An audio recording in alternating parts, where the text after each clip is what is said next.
and you all also have a printout of the presentation today. It's kind of an eye chart, especially that middle slide on the first page. But I'll kick this off and just give you a little bit of background about financial services.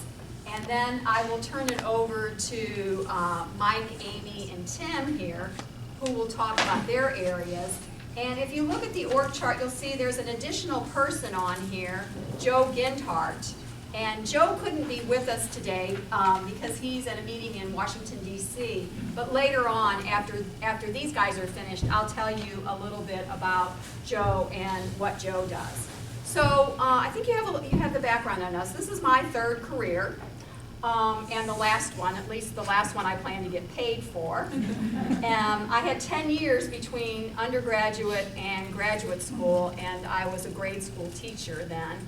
And so then after business school, I came back here, went to business school. After business school, that was when I went to the corporate world, and then from there came to the university. So those are the three careers I've had.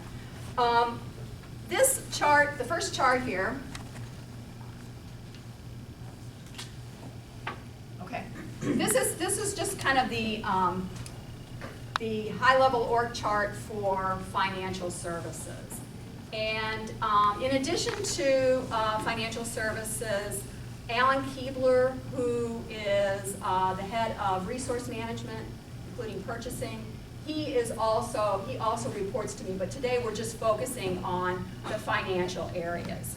And so these people represent all of the financial areas. They have oversight for all of the financial areas that are central, except for the investment of the endowment and internal audit.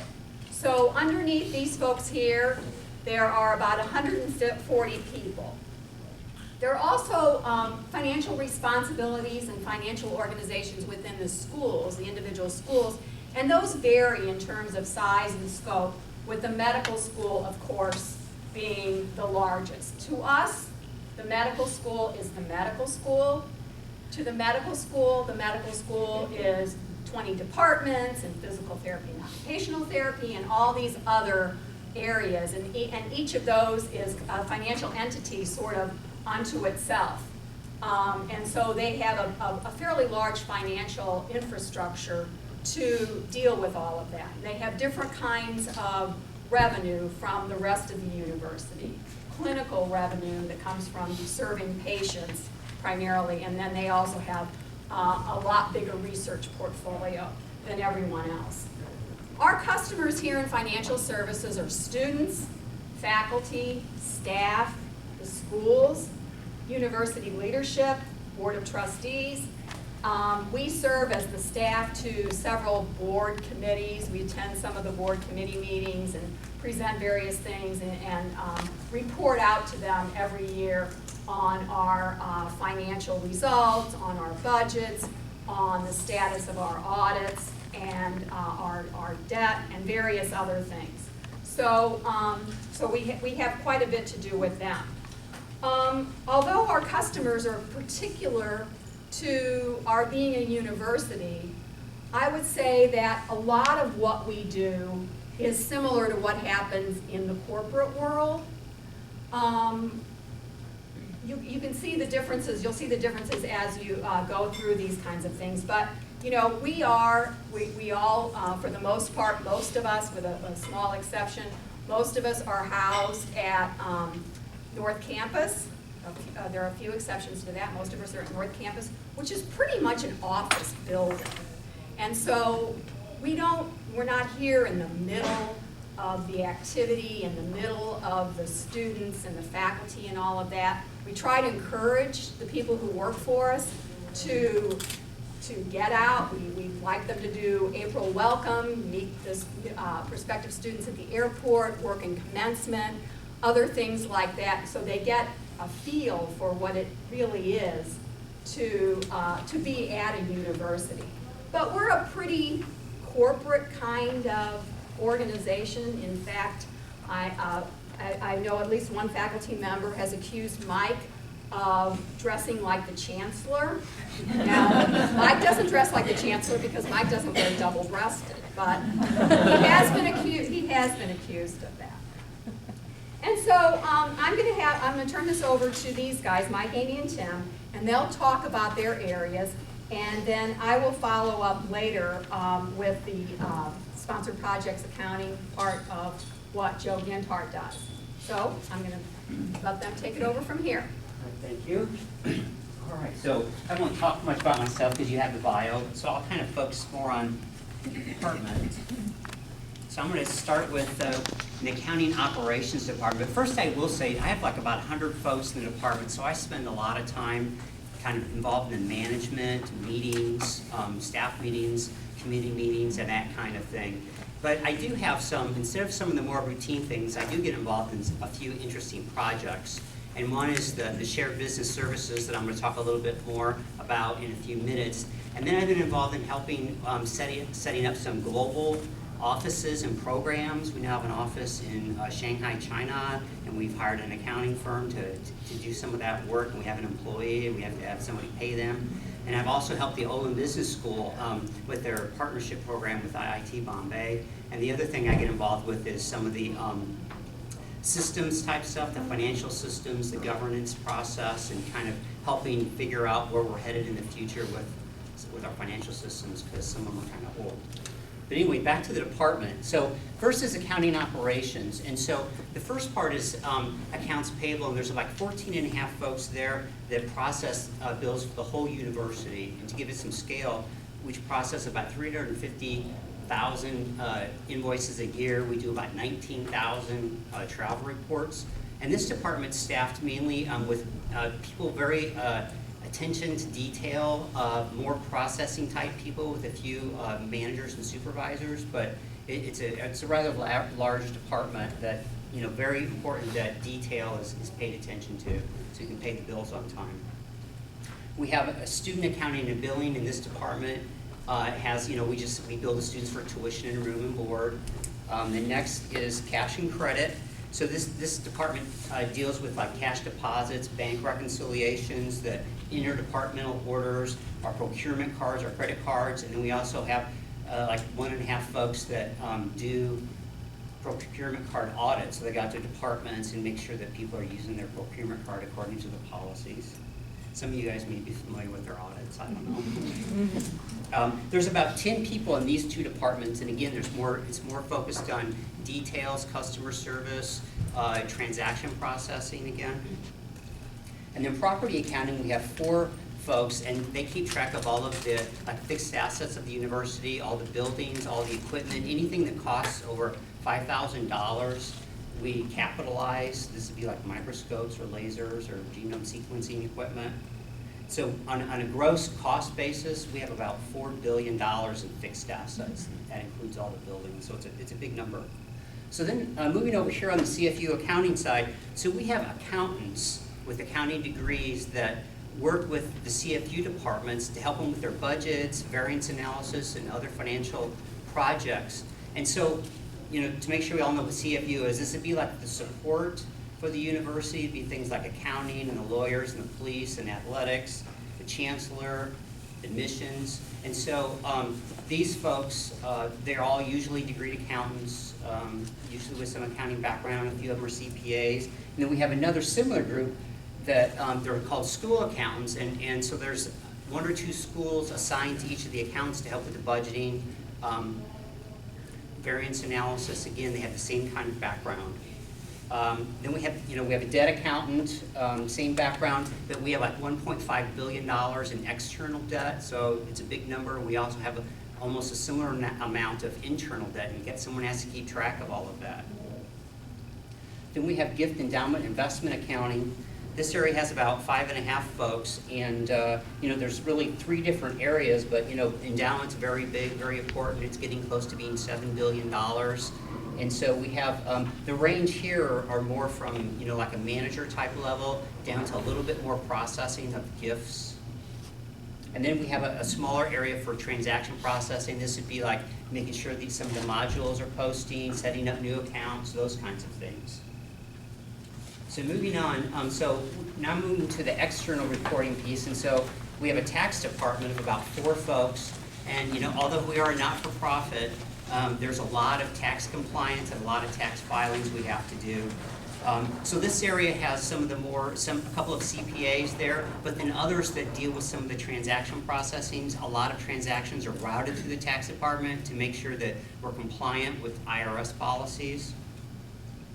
Then we have an area called audited financial statements. So this area has like 3 accountants that are like from public accounting, very technical based. They do research. When new accounting pronouncements come out, they figure out how they affect the university and recommend treatment. And then indirect cost analysis. So when we get federal money, we get to apply an overhead rate to it.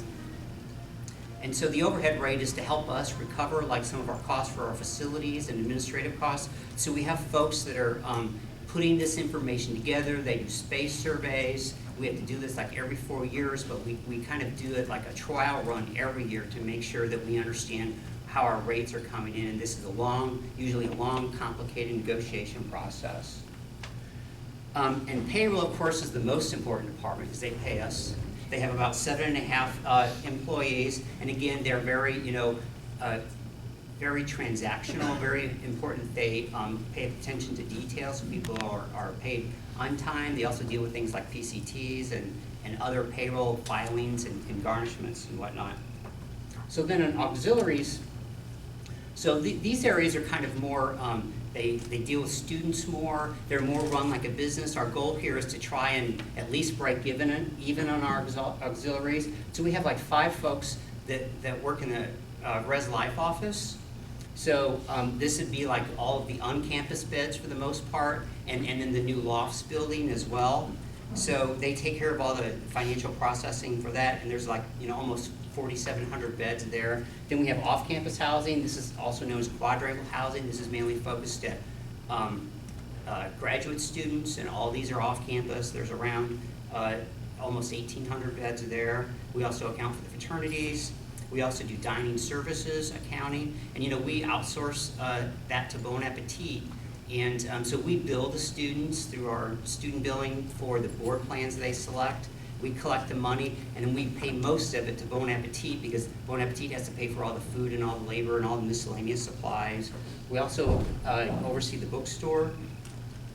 And then the last thing I want to talk about is, this is fairly new at WashU, the Shared Business Services Center. A lot of universities are doing this, and this is where we're taking resources from departments and try and combine them to actually do some of the transactional type processing that we think will gain efficiencies, because these folks will just focus on those types of transactions, the HR and AIS transactions like travel reports and check requests and stuff, and that way we'll do those and the departments can focus on their mission. So we're really excited about this. We have a lot more demand than we can actually handle right now, and so we're staffing up, and this is pretty new. So that's really all I had. I'll turn it over to Amy now.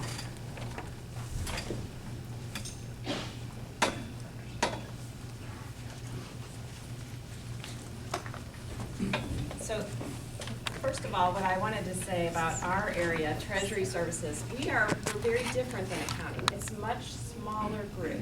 So in total, the entire Treasury Services group is 15 people.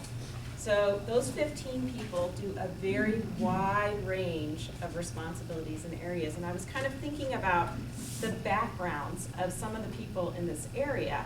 And what I think is really interesting, so my background, and you may have seen it in my bio, is that I kind of went the traditional route, undergraduate business degree, and then got an MBA. That's kind of what you think of maybe when you think of Treasury or something like this, right? But I was talking to some of my folks in the area, and I've got philosophy majors. I have people who had their undergraduate degree in philosophy and then got their graduate degree in master's in programs like nutrition science. I have one person. I have another person who got their master's degree in industrial science. So now most of these people, you think, well, how does that work? How does that go together? Well, it's because I think a lot of the critical thinking skills that you get when you do some of these undergrad degrees the person who has the philosophy degree, he's in our risk management group. And we were talking about how he's so logical and he thinks through these processes and these policies that we have to go through for insurance. So there's a lot of different skills that really can be transferable to some of these areas. Now you need the technical skills, so things like getting an MBA or a master's in finance, you've got to have the technical skills to go along with some of these things. But you can really come at these areas from a lot of different backgrounds. And we think that having a lot of those different backgrounds gives people a chance to kind of think about a situation a little bit differently at times. And so that's some of what we do. We kind of have to come at things from a different angle every once in a while. So I'm going to talk a little bit about each of the areas, but I wanted to kind of mention the backgrounds first. Treasury, so Treasury services, what is that? Well, typically, as Barb mentioned, a lot of our functions are functions that you would see in the corporate world. Treasury is absolutely one of those functions, and so is insurance and risk management. My other group, student and parent loans, you're not going to see that in the corporate world.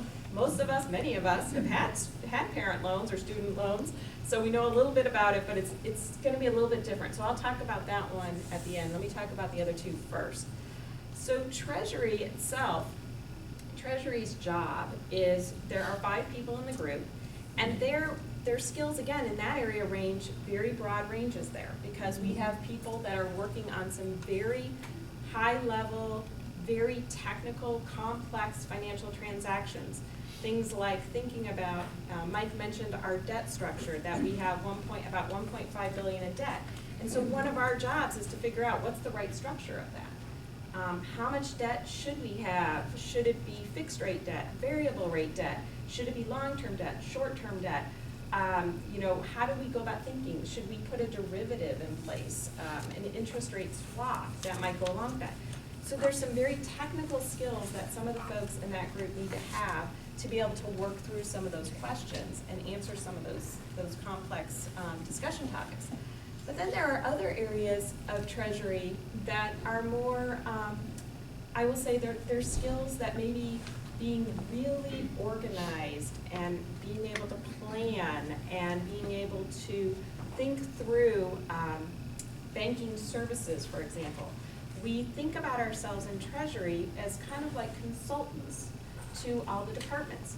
So we will come in and we'll help you. One of the projects we're working on right now is with physicians billing, and we're trying to help them think through their process and how they receive things into their lockbox. So they get a lot of payments that come in that. And so that's one of the type of thinking through that process and what might make it more efficient and what kind of bank products are out there that might help them. A lockbox is a type of a bank product that can help us be more efficient. Things like remote deposit. Many of you may have seen where you go somewhere and they scan your check, you give them a check and they put it through a little scanner and they hand it back to you. That's part of what's called remote depositing. So we think about those kind of services, how might they be effective, and what might be the best thing for a department and area to help them. So we're involved in a lot of different things like that. The other job we do on a daily basis is we are figuring out how much money is going in and going out of the university. We're kind of like keeping track of the checkbook, if you think about it. So all the money and the deposits are coming in, and we're looking at that, and we're helping to analyze the dollars that are coming in. We're doing a cash flow forecast. We're matching that up against how much cash is actually going in and out of the university. And literally, our cash flow swings on a monthly basis can be $100 million. So it's a very, it's a process that kind of swings, and you have to stay in tune to what's happening on those cash flows.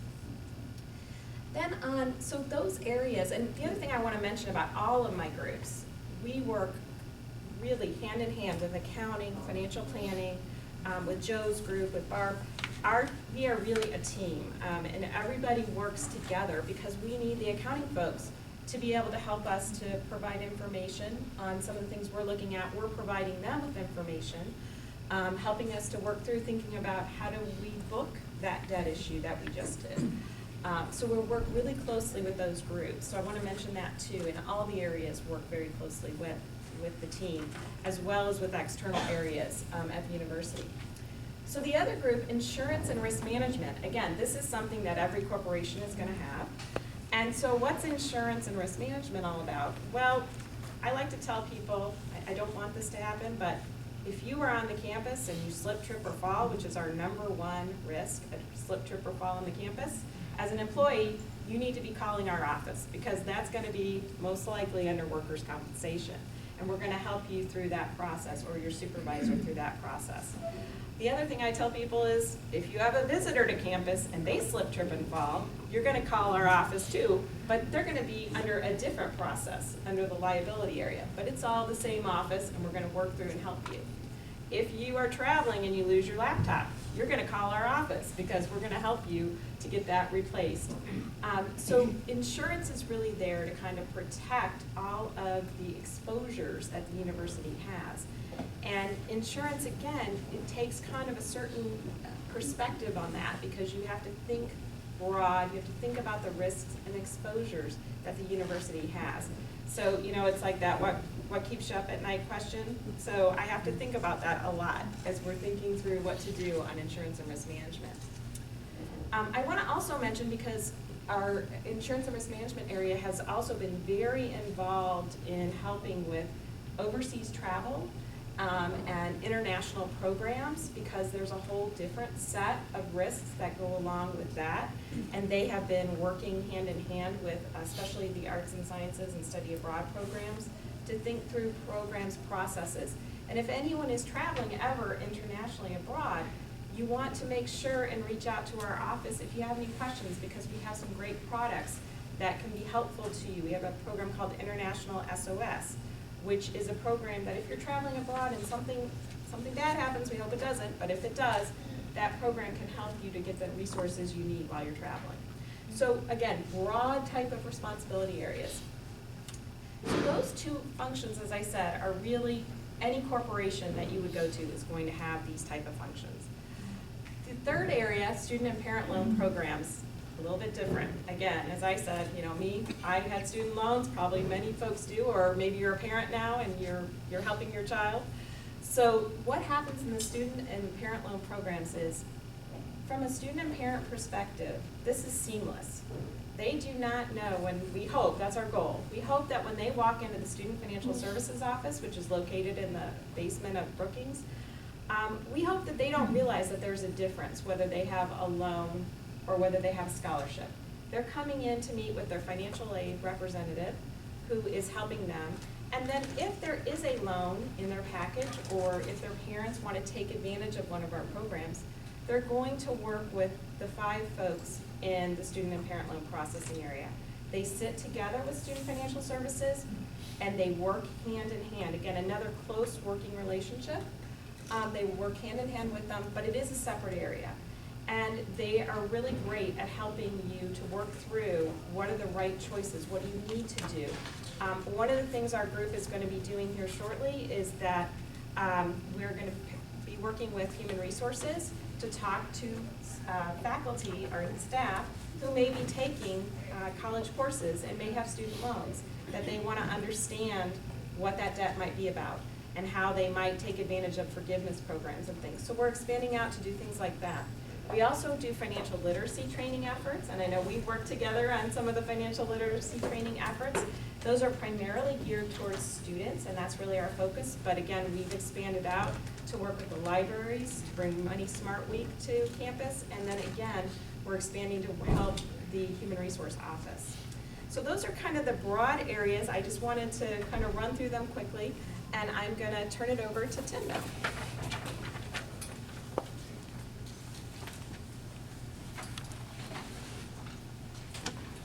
So my area is called financial planning and analysis, and I have 5 analysts that work on various projects. Most of this kind of summarizes what they do. And most of them have a business degree. Accounting degrees aren't essential. I think it helps because we do so much with the financial system that it's best if you understand, how that works, but it's not entirely critical. But I'm just going to go through some of these. The CFU budget, Mike is still working, or his folks are still working on wrapping up 14. But Lisa and I, 15, yeah, 15. See, I don't care about that. Lisa and I are already worried about the 17 budget, believe it or not. So we're already thinking about what some of those parameters are going to be, because she actually puts together the total CFU budget an estimate before the CFU departments actually start working on their budgets. And the reason we have to do that is because we have to give the schools what's called prorations, which is their charges. It's a way we recover our costs, because the CFU budget in total is about a little bit over $300 million. We have to actually charge the schools about $190 million of that. And the way we do that is Lisa's developing that budget early, and then we go through this process called prorations, where we actually come up with an allocation to each school. And what we do is we take that budget and break it down into 17 what we call cost pools. And they're allocated then to the schools based off what we call distribution bases. And those are student FTEs, it's direct expenditures, square footage, gifts, research expenditures. And so these 17 different cost pools are all allocated based on a different method. And that's the way we recover our costs to pay for the CFU, for the net cost of the CFU. The next person, I actually didn't get to say it. So Lisa Schmidt does the CFU budget, prorations is done by Angela Jeremias, and then Scott Lorsback does our capital planning and for the Danforth campus. So his job is to keep track of all the projects that we have going on, major projects that we have going on the Danforth campus. And that's also a process of seeing what are our resources that we have to pay for capital projects, and what do we want to do, and how we're going to match those up. So he's responsible for that. But he also is responsible for actually doing individual building models, financial models, not actual models. When I was running that, I thought that didn't sound right. And so like the athletic complex, he actually came up with a financial model for when we're going to add on additional square footage to the building, not only the operations like rent, utilities, and insurance, but also the people side of the additional people they're going to hire to run that operations. And then from that, then we can figure out how we're going to pay for everything. The fourth is undergraduate enrollment and financial aid planning. Sharon Thomaser is involved in that process. And we work closely, very closely, with admissions and student financial services to admit the freshman class every year. So remember, we have a central undergraduate admissions office. Each school isn't out doing their own thing. We manage it centrally. And so what we do, we're involved in that process to help admissions on how many students they need to admit each year to make our enrollment targets, to not overshoot our financial aid budget and make sure everything fits together. And then she has to do a lot of analysis then on those results about understanding our yield percentage. Our yield percentage is the percentage of students that we admit that actually end up enrolling. So we need to understand those trends and understand who is actually coming to the university, especially even with financial aid packages. And this Pell initiative we have going on now has been a big deal as far as understanding how to do that. The fifth thing is, there's not really just one person that does this, they all kind of share in this. It's our University Finance Committee presentations. And the University Finance Committee is a board committee that meets 4 times a year, and each meeting has a separate focus. The meeting we're working on now is for FY15 actuals, and so we're in the process of that. The next meeting will focus on undergraduate tuition and financial aid, and I think insurance, Amy. Yes, that's correct. And then on the March meeting will be a capital planning and debt focus, and the May meeting is the focus on the next year's budget. So that's involved in actually preparing a book for the committee and an actual presentation that Barb and Mike will give, and Amy. One thing, the 6th thing list there, if I can count, surveys. We spend a lot of time on surveys. Lisa Wiley, who's sitting here too, knows all about that.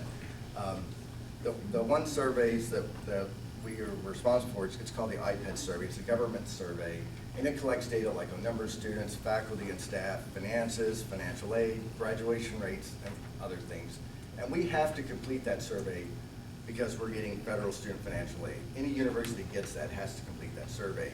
And that data is actually available to anybody. It's called there's a website called College Navigator, and anybody can have access to all the university's data through that website. Of course, we also have, everyone knows about the U.S. News and World Report rankings. We're involved in all of those. Audi, it's a data sharing group with a lot of peer universities. We have a world ranking survey. There's actually 3 of them now.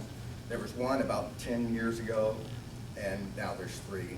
So it's something we just keep an eye on and watch and actually participate in the surveys.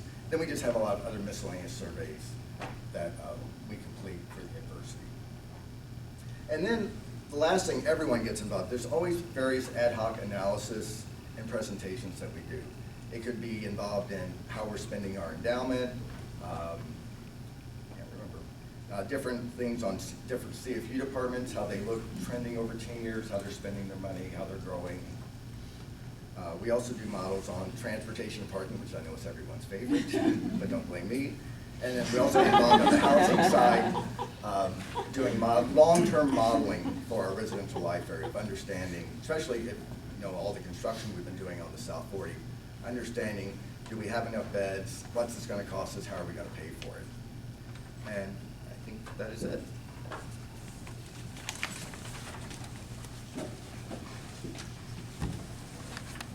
Okay, well, I don't know, from listening to these guys, I don't know if anyone's read Jim Collins' book, Good and Great.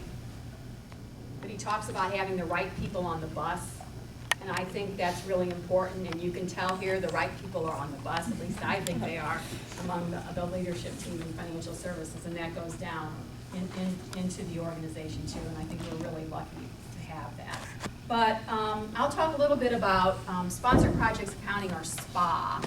And it has nothing to do with, getting your nails done and facials and massages and things like that. But if you go back to that very first page, you can see Joe Gindhart over on the right-hand side. And Joe has an extremely long title right now. And all of this actually fit with some abbreviations into HRMS, I'm told. But Joe, for years, has been the director of SPA, the assistant vice chancellor for finance and director of sponsored projects accounting.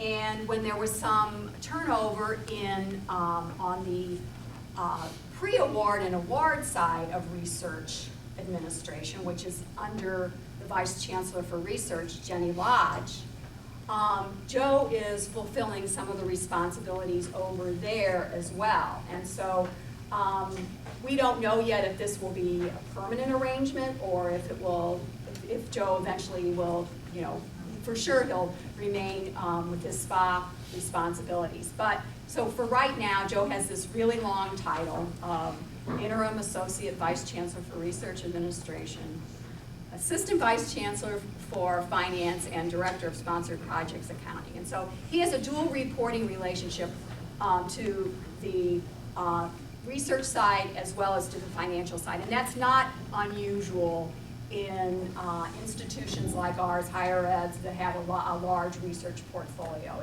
It's common to have that in both parts of the university.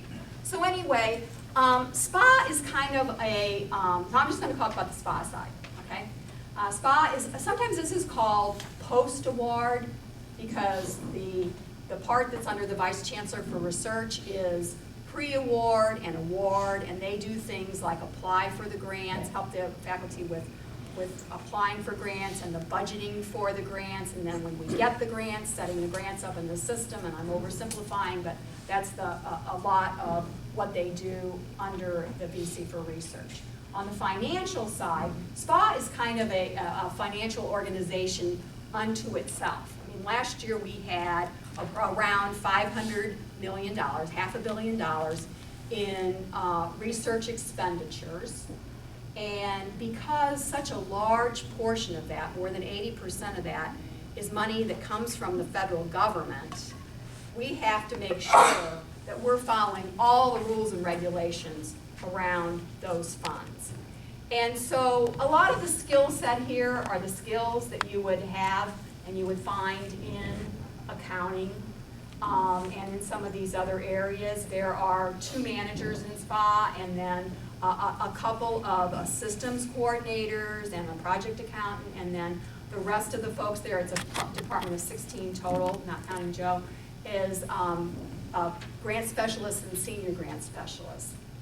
And our major funding funders, federal funders, are the National Institutes of Health, NIH, and that's by far the largest.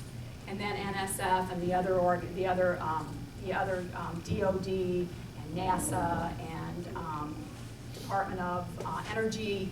So we have lots of different funders, but the biggest by far is NIH. And so what these guys do is they approve all of the transactions that take place with research money. And so just like accounting folks approve travel for all the rest of the travel in the university, about 25% of that travel takes place on sponsored funds.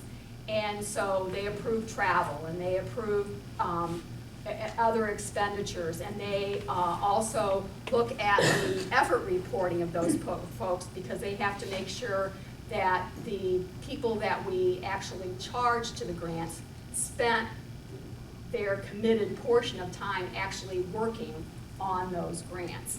And so the letter of credit here references how we pay NIH and NSF. We actually have a letter of credit established with them that we draw on as we spend money. So we spend money first, for the most part, on research, and